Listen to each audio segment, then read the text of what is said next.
Ma'asyiral muslimin, hari Jumat yang kita berkumpul di masjid untuk melaksanakan sholat Jumat ini termasuk syiar min sya'airillah, salah satu dari syiar-syiar agama Allah yang dikatakan di dalam firman Allah Subhanahu wa taala, "Dzalika wa may yu'azzim sya'airallah fa innaha min taqwal qulub."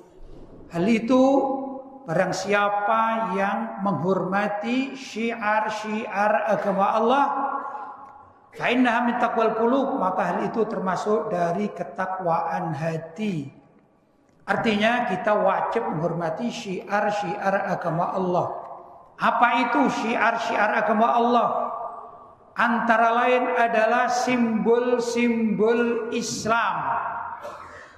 Simbol-simbol Islam seperti lafdzul jalalah Allah Subhanahu wa taala. Maka lafdzul jalalah itu termasuk simbol-simbol Islam yang wajib dihormati dan tidak boleh dilecehkan atau dihinakan.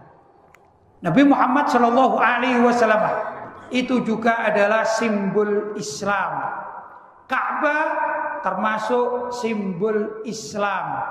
Masjid termasuk simbol Islam.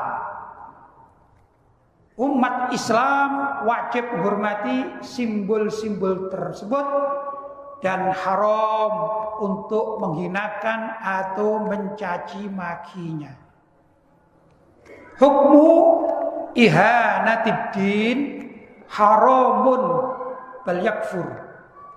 Hukumnya orang yang mencaci maki atau menghinakan simbol-simbol Islam itu haramun. Hukumnya haram, bahkan terkadang bisa menyebabkan kekufuran. Na'udzubillahi min dzalik. Tergantung bagaimana seseorang itu di dalam penghinaan atas simbol-simbol Islam. Ma'asyiral muslimin, akhir-akhir ini kita melihat dengan mata kepala sendiri di media, baik media sosial atau juga info-info yang kita dapatkan, betapa banyak orang-orang yang beridentitas Islam, entah KTP-nya Islam atau bajunya Islam atau namanya Islam, tapi tidak jarang mereka yang berani untuk mencaci maki simbol-simbol Islam. Na'udzubillahi min dzalik. Ada yang mencaci maki para wali-wali kekasih Allah, yaitu mereka yang terang-terangan mencaci maki orang-orang dari kekasih Allah yang masih hidup maupun yang sudah wafat. Ini hukumnya haram. Hurmatul muslim fi mautihi ka hurmatihi fi hayatihi.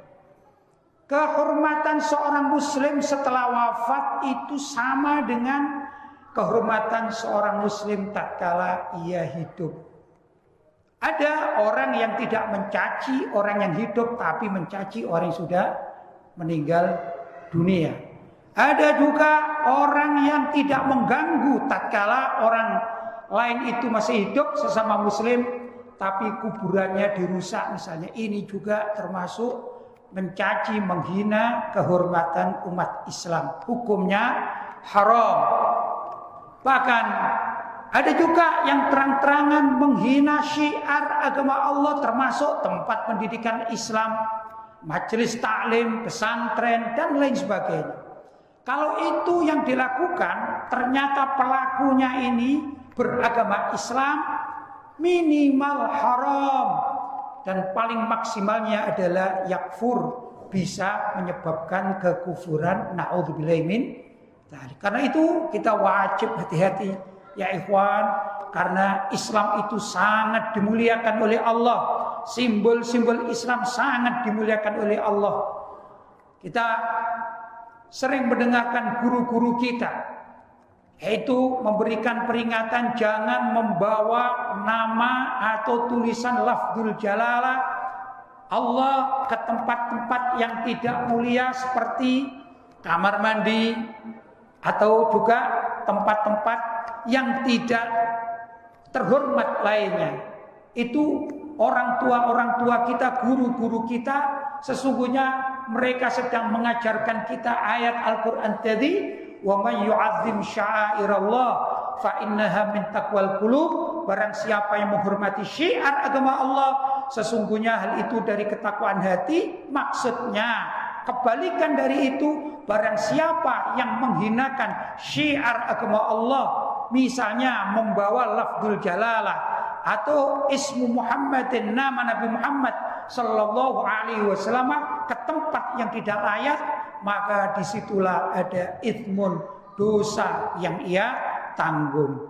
Begitulah kurang lebih para ulama mendefinisikan tentang apa yang wajib dihormati oleh kita umat Islam, dan apa yang misalnya kita tidak senang, jangan sampai ingkar terhadap simbol-simbol agama Islam, karena bisa berhukum haram, bahkan na'udzubillah kalau bisa menyebabkan kekufuran. Mudah-mudahan Allah menjadikan kita orang yang mendapatkan hidayah, orang yang mendapatkan inayah, bimbingan dari Allah, sehingga kita bisa menjaga agama kita, akidah kita, akhlak kita, dan segala hal yang terkait dengan keagamaan kita.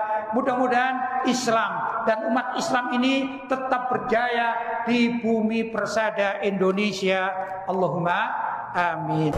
Assalamualaikum warahmatullahi wabarakatuh. Alhamdulillah wassalatu wassalamu ala Rasulillah Sayyidina Muhammad ibn Abdillah wa ala alihi wa sahbihi wa man wala wala hawla wala quwata illa billah, amma ba'd. Hadratul mukarramin, ma'asyiral ulama al-fudala, ma'asyiral asatidzah al-kurama, bapak-bapak hadirin yang dirahmati oleh Allah Subhanahu wa taala. Saya ingin melanjutkan apa yang tadi saya sampaikan dalam khutbah terkait kewajiban kita umat Islam dalam menghormati simbol-simbol syiar agama Allah. Tentu kita semua sudah mengerti, hari-hari ini kita dikejutkan oleh banyak hal, terutama terkait dengan media sosial, bahkan media umum atau televisi. Sebagian dari mereka tidak jarang yang menghina, mencaci, mengkritik dengan pedas, yaitu keberadaan simbol-simbol Islam. Kalau sekarang ini yang paling terkini adalah simbol Islam berupa pesantren yang dilecehkan.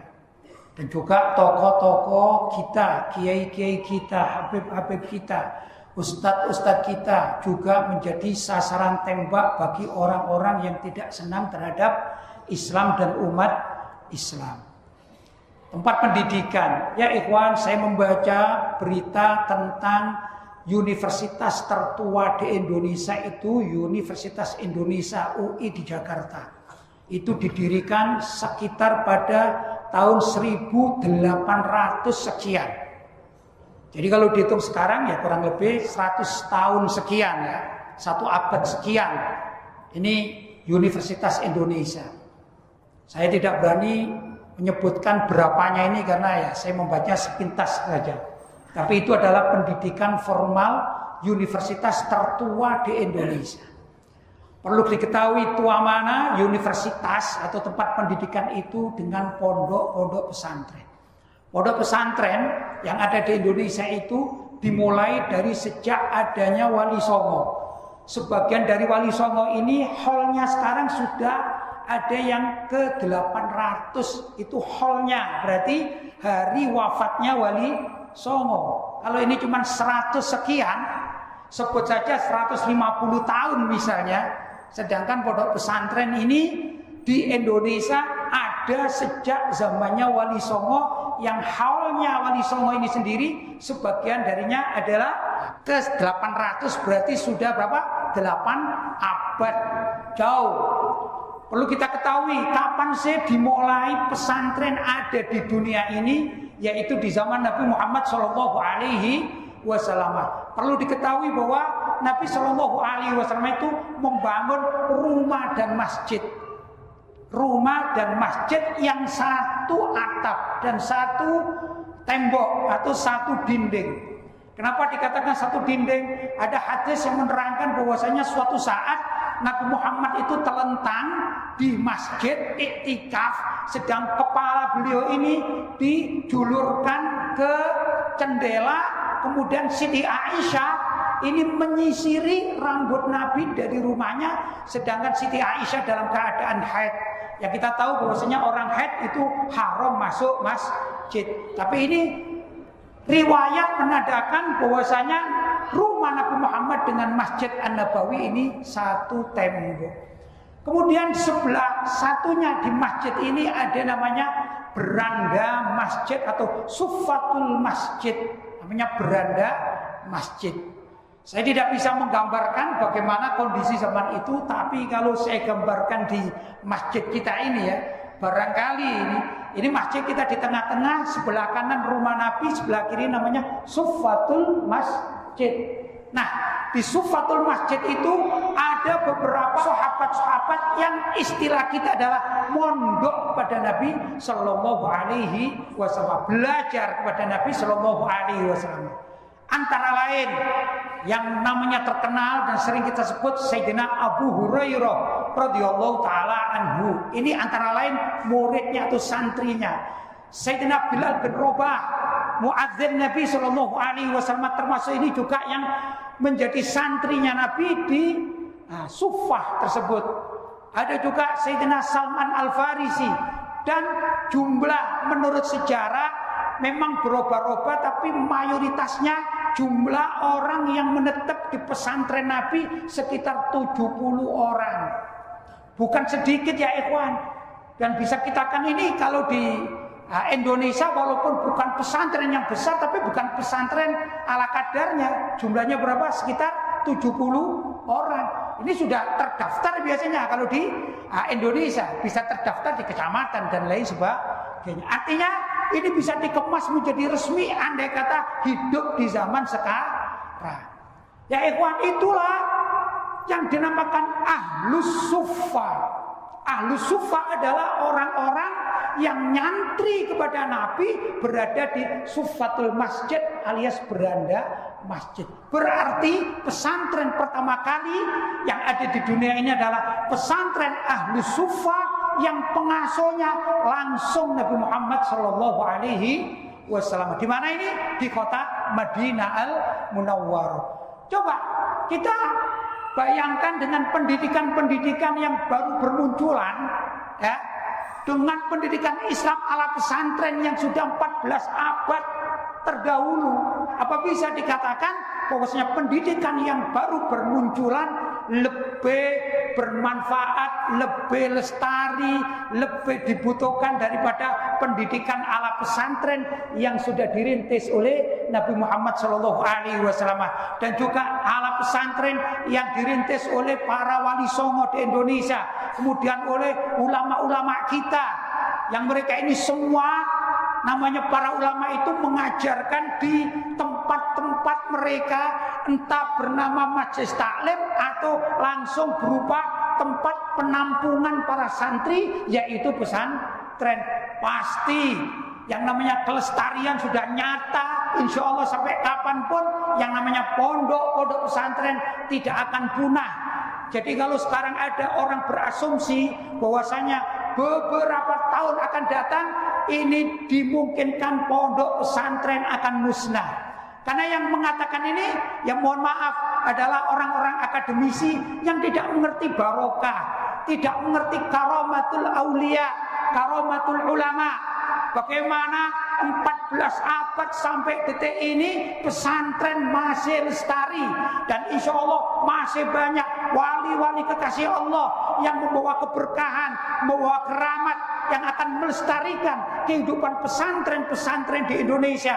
Walaupun dari beberapa macam orang ada yang suka mencaci maki, melecehkan pesantren-pesantren di Indonesia ini, tapi kita percaya barokatul ulama, barokatul aulia, dan kam minal aulia, berapa banyak dari para aulia yang mempunyai kedekatan dengan Allah SWT, tentu Allah akan melindungi mereka para wali-wali itu, sekaligus peninggalan para wali-wali tersebut berupa pondok-pondok pesantren. Itulah kita sebagai umat Islam harus ikut melestarikan, harus ikut menjaga, harus ikut menghormati, dan bila perlu dengan berbagai macam kemampuan kita harus melawan orang-orang yang akan merusak ekosistem pesantren, kelestarian pesantren, kehormatan pesantren. Ini perlu kita lawan karena pesantren itu sendiri menjadi syi'an min sya'airillah. Sebagaimana dikatakan, wa may yu'azzim sya'airallah fa innaha min taqwal qulub. Barang siapa yang menghormati syiar-syiar agama Allah, sesungguhnya itu adalah ketakwaan hati. Apa yang dilakukan oleh pesantren? Tiada lain adalah mengkaji ilmu-ilmu syariat agama Allah. Apa yang dilakukan oleh para ulama? Tiada lain memohon kepada Allah dan membimbing masyarakat. Ini semua adalah syiar agama Allah yang kita umat Islam wajib ikut menghormati dan melestarikannya. Mudah-mudahan kita yang hadir di tempat ini termasuk orang-orang yang dicatat anggota dari pesantren, entah itu pesantren yang berupa majelis taklim, entah itu pesantren yang diadakan di masjid-masjid, atau pesantren yang hakikatnya adalah bangunan yang di situ ada kiainya, di situ ada santrinya, di situ ada kegiatan belajar mengajar agama Islam. Mudah-mudahan kita semuanya tercatat sebagai salah satu anggota dari anggota pesantren ila yaumil qiyamah, dan mudah-mudahan kita kelak diterima oleh Allah SWT termasuk orang-orang yang masih thalabul ilmi. Mudah-mudahan ya ikhwan, apa yang saya sampaikan ada manfaatnya. Kurang lebih mohon maaf yang sebesar-besarnya. Hadza wal afu minkum. Wassalamualaikum warahmatullahi wabarakatuh.